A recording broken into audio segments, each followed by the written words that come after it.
Austin informed Mariana that Inez was coming to visit. Inez? For a confused moment, Mariana had no idea whom her husband meant. Austin Moore knew so many people knew him. In their first weeks, months, now nearly a year they'd been together, he'd told her about so many people who were prominent in his life, or had once been prominent. She couldn't keep most of them straight. Susanna, Harry, Darren, Felix, Michael, Cynthia, Enid, Jared, Henry, Florence, Inez. These were professional associates, adult children and relatives, close friends, former wives. At these times her husband spoke with such intensity, in so riveting a way, Mariana listened with the desperation with which a lost child might listen to an elder instructing her in a kind of code all that she must know to find her way back home. Sometimes, despite her attentiveness, Mariana blundered. "Excuse me, Mariana. Henry isn't my married son who lives in Seattle. That's Harry." Or with a frown, "Not Susan, but Susanna, my daughter in Shanghai, whom you have yet to meet."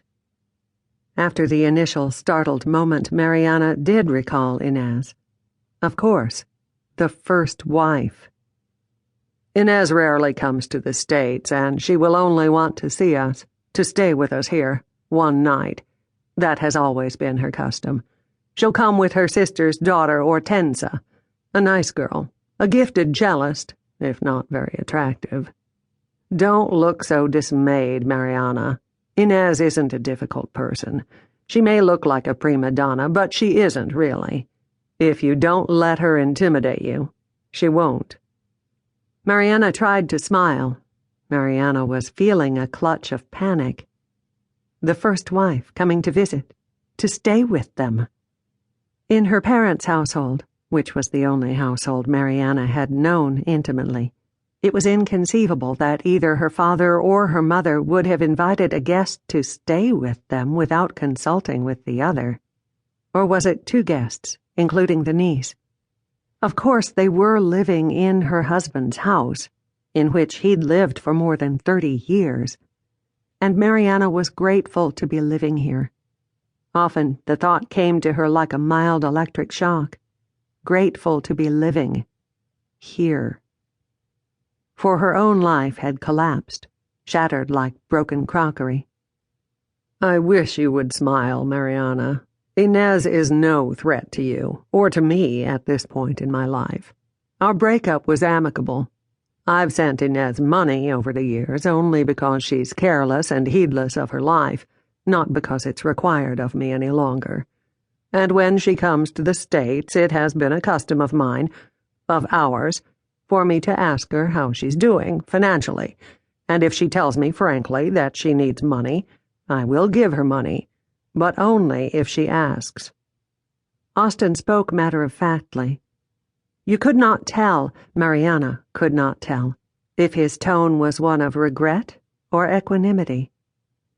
Hesitantly, Mariana asked, "Inez didn't remarry?" The husband laughed, as if Mariana had said something sardonic or witty. "No, certainly not. After me, Inez never remarried." The new wife, the fourth wife, was 32 years younger than the first wife, who was 2 years older than the husband.